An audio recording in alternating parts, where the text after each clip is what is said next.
let alone that I would be Dr. Krin Gabbard. For years, when I became doctor for the first time and people would address me as Dr. Gabbard, I would look over my shoulder as if my dad. But I also did not know that I was supposed to give you a little bit of history of the theater arts department, because I was there when all this was happening. So I'm thinking about a few little stories that might amuse you in terms of how this department got started. And then I'm going to tell you a few funny stories about my foul-mouthed father.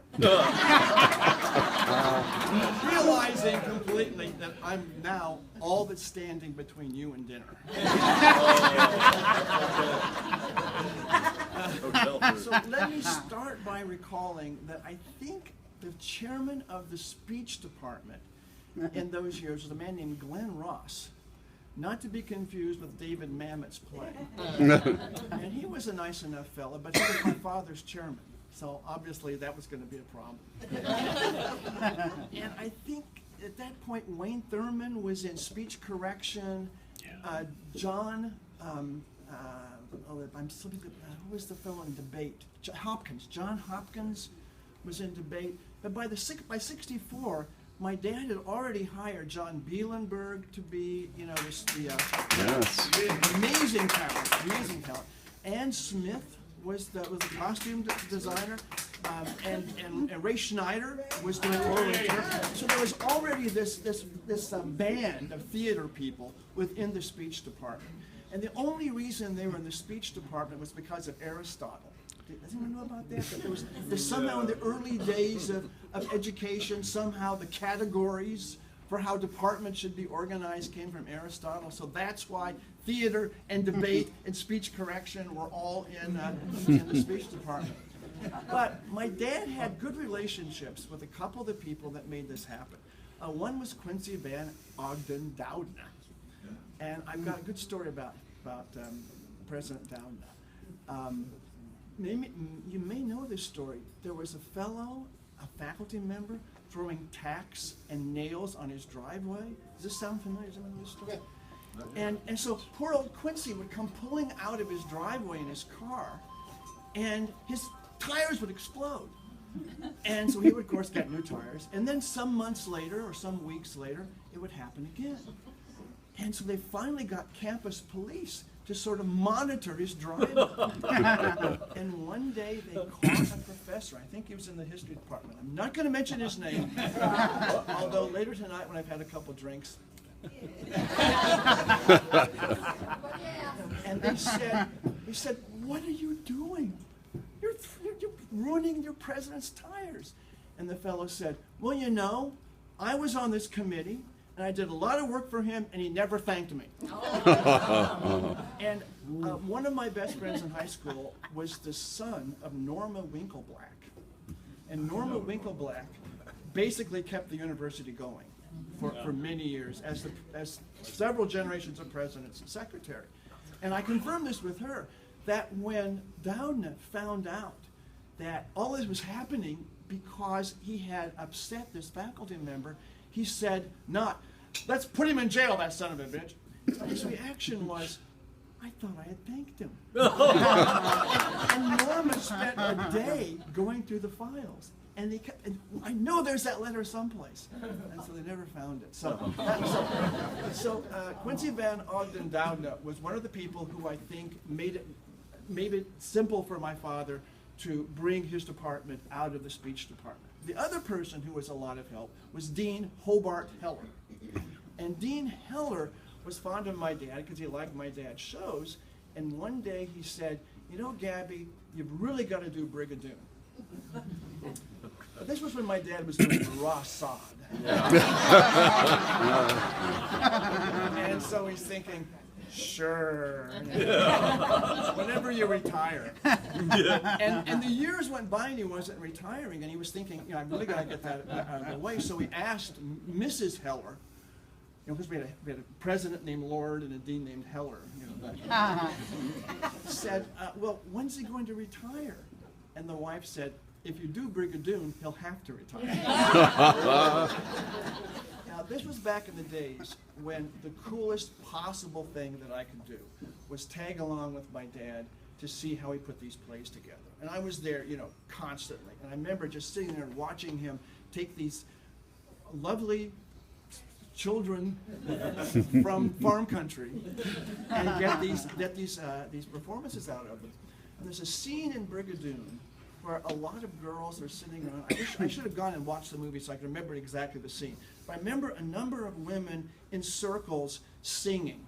And Gabby had that wonderful idea of movement, that he was really good with movement and pacing. And he had them all swaying back and forth as they sang.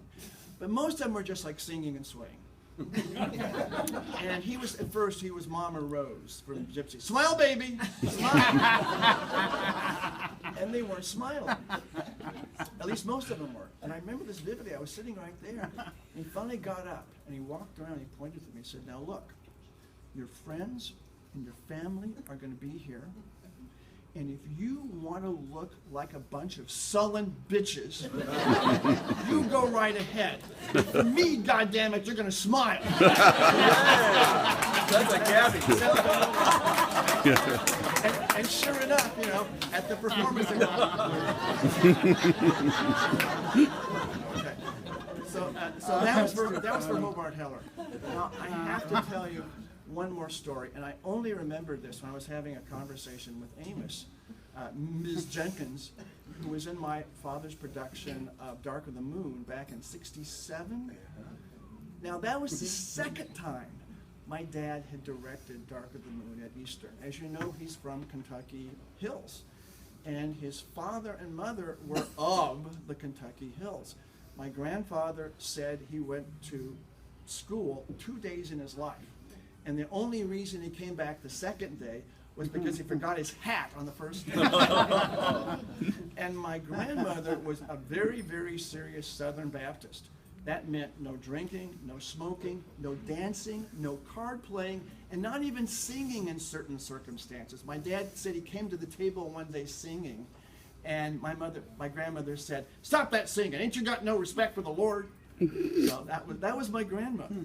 And they dragged my dad every Sunday to the Southern Baptist Church, and the preacher was a man named Brother Milam. And my dad despised Brother Milam. And he figured out that if he would stay home from church and make dinner, and then his parents would come home and have his dinner, he wouldn't have to go to church. So this is one of the arrangements he made. So for whatever reason, and Sigmund Freud, I'm sure, would have a lot to say about this, my dad chose Dark of the Moon with its rape in church as the play when he invited his parents out.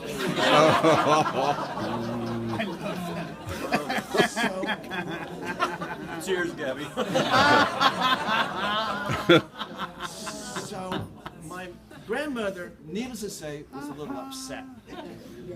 But my grandfather, who was pretty good at handling this woman, said to her, well, now, Allie, her name was Allie Mae, said, well, Allie, remember that time Brother Milam got to preaching, and he got so worked up he peed down his leg? And somehow she was mollified. And everybody was happy, and when people started walking up to my grandfather and grandmother and saying, your son is a genius, that was a great play, they were okay. Wow, that's a good story. I like that. So buy me some drinks later tonight. There's more. But I do want to depart from this lovely script. I really feel terrible that I'm disrupting the typeface and everything. But I also am deeply grateful to Jay Sain. And in that context, I wish to introduce Randy Bohannon.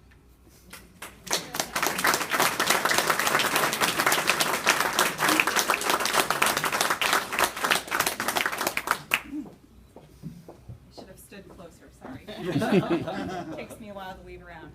I would just like to extend my appreciation to Jay for all he has done to get this amazing group of people here.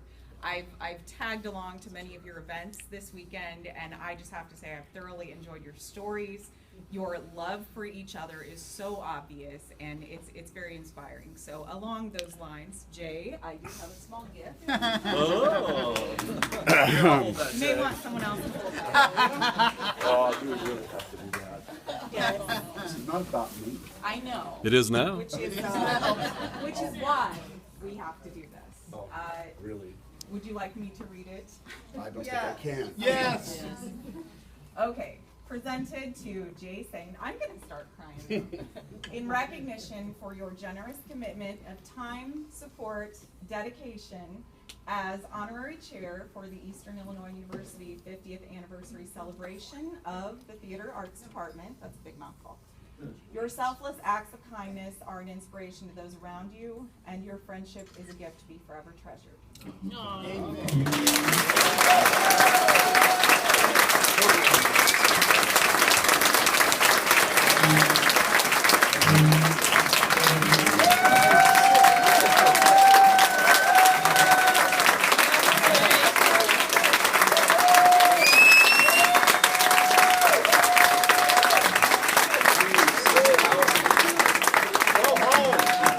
Go home. I do it because I've known a lot of you. Well, I've known all of you. Not like that, Amos. But, and people have said some very kind things over Facebook this last week, but it's true. I have chronicled your lives, and Yes. it means lots. Us too. So, now if you don't mind, let's please observe a moment of silence for those who aren't here with us. Don't mind?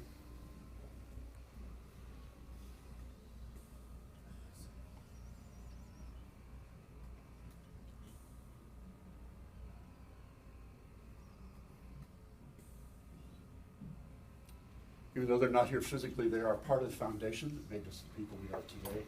And we always cherish their memories and our friends and families and all others who live on in our hearts. Thank you very much. Thank you, Jay.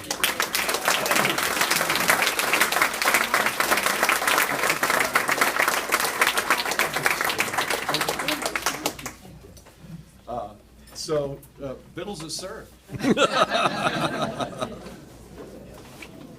Let's take the people who are standing, who won't be sitting in here, and let's run them through first, if you don't mind.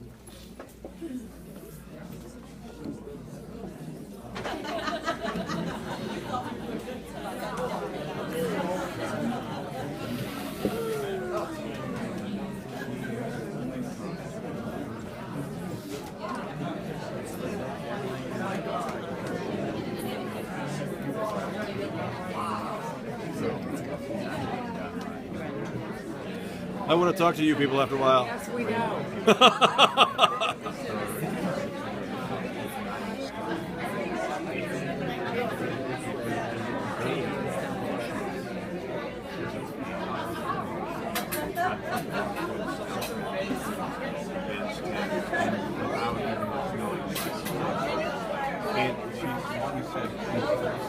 Jay, I think this is your device. It is my device, thank you. Oh, I just put my hand on it. Yeah, I don't know how to do anything to it. Stop it. Oh, Oh, you may have done that already. no, I didn't.